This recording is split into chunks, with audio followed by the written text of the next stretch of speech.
हम भारत की मिट्टियों का अध्ययन कर रहे थे, जिसमें हमने देखा कि भारतीय कृषि अनुसंधान परिषद अर्थात ICAR के द्वारा भारत की मिट्टियों को 8 प्रकारों में बांटा गया है, जिसमें से हम जलोढ़ व काली मिट्टी का अध्ययन कर चुके हैं। आज हम मिट्टी के तीसरे प्रकार अर्थात लाल मिट्टी का अध्ययन करेंगे।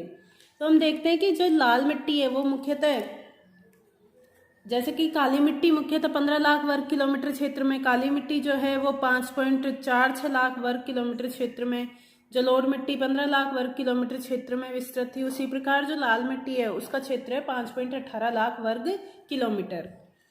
यह सामान्य से लेकर भारी वर्षा वाली दशाओं में निर्मित होती है। प्राचीन क्रिस्टलीय शैलों के अपक्षय व अपरदन के द्वारा इसका निर्माण हुआ है। तो हम देखते हैं कि सबसे प्राचीन प्रकार की जो आग्नेय चट्टान व कायांतरित चट्टानें हैं, उनके अपक्षय व अपरदन के कारण ही लाल मिट्टी का निर्माण होता है। मुख्यतः अगर पूछा जाए तो ग्रेनाइट व नीस प्रकार की, नीस कायांतरित चट्टान है और ग्रेनाइट आग्नेय चट्टान है, तो इन चट्टानों के अपक्षय व अपरदन के द्वारा लाल मिट्टी का निर्माण होता है। गहरे निम्न भूभागों में यह दोमट प्रकार की होती है, जबकि उच्च पर्वतीय क्षेत्रों में यह कंकड़ के समान यानी अपेक्षाकृत मोटी होती है।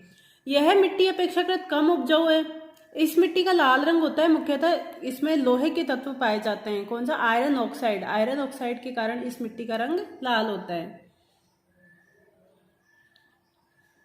यह कम उपजाऊ मिट्टी है तथा इसमें सिंचाई की आवश्यकता पड़ती है। ऊंची भूमियों पर यहाँ बाजरा, मूंगफली, आलू आदि की खेती की जाती है, जबकि जो निम्न भूमि है जहाँ पर मुख्यतः इसके क्या होते हैं, कण क्या होते हैं, छोटे होते हैं, तो वहां पर मुख्यतः चावल, रागी, तंबाकू व सब्जियों की खेती की जाती है। इस मिट्टी में घुलनशील लवणों की पर्याप्तता होती है, जबकि फास्फोरिक अम्ल, कार्बनिक तत्व, जैविक पदार्थ, चूना व नाइट्रोजन की कमी पाई जाती है। यानी जो भारतीय मिट्टी की मुख्य विशेषता है NPH की कमी, वो इसमें भी पाई जाती है, यानी नाइट्रोजन, फास्फोरिक एसिड और ह्यूमस।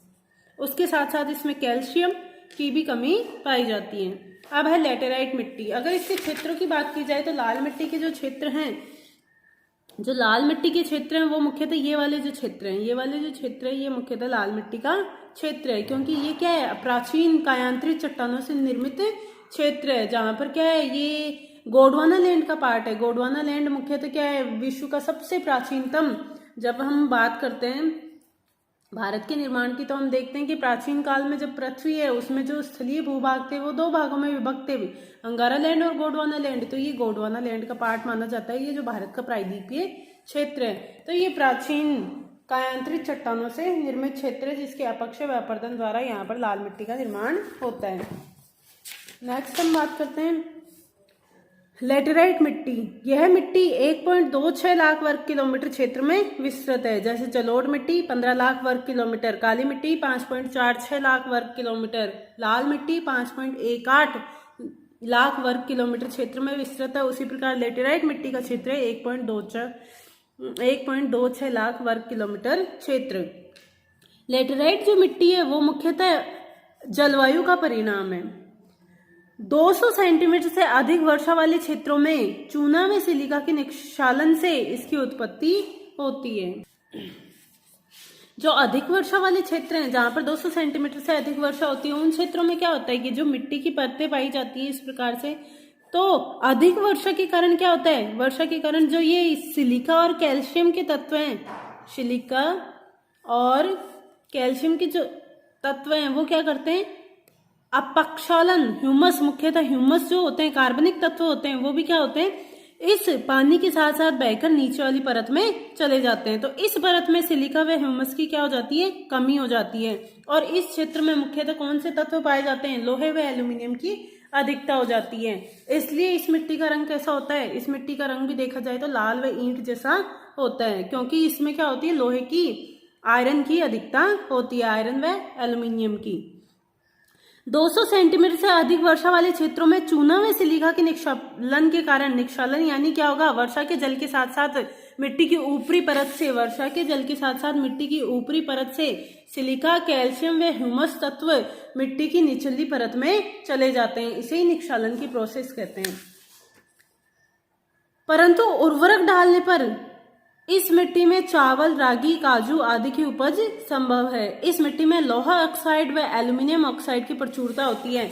तो जैसे ही ये सिलिका, कैल्शियम और ह्यूमस तो नीचे वाले नीचे वाली परत में चले जाते हैं तो इस परत में मुख्यतः किसकी, फेरस की और एल्यूमिनियम तत्वों की प्रधानता होती है। और फेरस ऑक्साइड के कारण ही इस मिट्टी का रंग कैसा होता है, लाल होता है।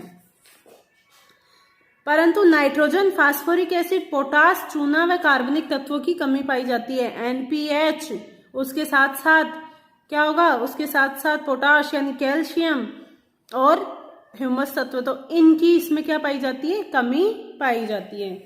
तो अब इसके अगर क्षेत्रों की बात की जाए तो मुख्यतः हम देखते हैं कि 200 सेंटीमीटर से अधिक वर्षा वाले क्षेत्रों में लेटेराइट मिट्टी पाई जाती है। तो 200 सेंटीमीटर से अधिक वर्षा वाले क्षेत्र, एक तो पश्चिमी घाट का पश्चिमी ढाल वाला क्षेत्र हो गया, और एक जो मुख्यतः ये वाला जो पूर्वी घाट का कुछ क्षेत्र ये वाला आ जाता है, उसके अलावा उत्तरी पूर्वी भारत का क्षेत्र आ जाता है। तो 200 सेंटीमीटर से अधिक वर्षा वाले क्षेत्रों में ही मुख्यतः लेटेराइट मिट्टी का विस्तार पाया जाता है। नेक्स्ट हम बात करें तो पर्वतीय मिट्टी, जंगली या पर्वतीय मिट्टी, तो यह 2.85 लाख वर्ग किलोमीटर क्षेत्र में विस्तृत है। तो जंगली व पर्वतीय मिट्टी उन क्षेत्रों में पाई जाती है भारत के जिन क्षेत्रों में पर्वतमालाओं का विस्तार पाया जाता है। तो पर्वतीय चट्टानों के अपक्षय व अपर्दन के कारण इस प्रकार की मिट्टी का निर्माण होता है।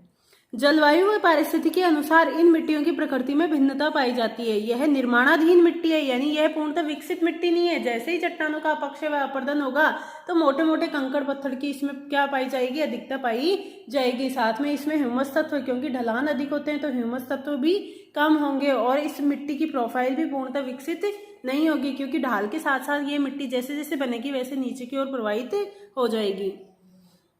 ह्यूमस की अधिकता के कारण यह अम्लीय गुण रखती है। अब इस मिट्टी में जो अपेक्षाकृत कम ढलान वाले क्षेत्र है वहां पर क्या होगा, पर्वतों के कारण ये जो पेड़ पौधे हैं उनकी पत्तियां क्या होती जाएगी, इकट्ठी होती जाएगी। इकट्ठी होने के कारण यहाँ पर क्या होगा, वो पर्वतियां ह्यूमस सड़ने से वहां पर अम्लीय गुण विकसित इस मिट्टी में हो जाएगा। इस मिट्टी में कृषि हेतु उर्वरक डालने की आवश्यकता पड़ती है। भारी वर्षा वाले क्षेत्रों में यहाँ पर ह्यूमस अधिक होता है, अतः ऐसे क्षेत्रों में चाय, कॉफी, मसाले व उष्णकटिबंधीय फलों की खेती संभव है।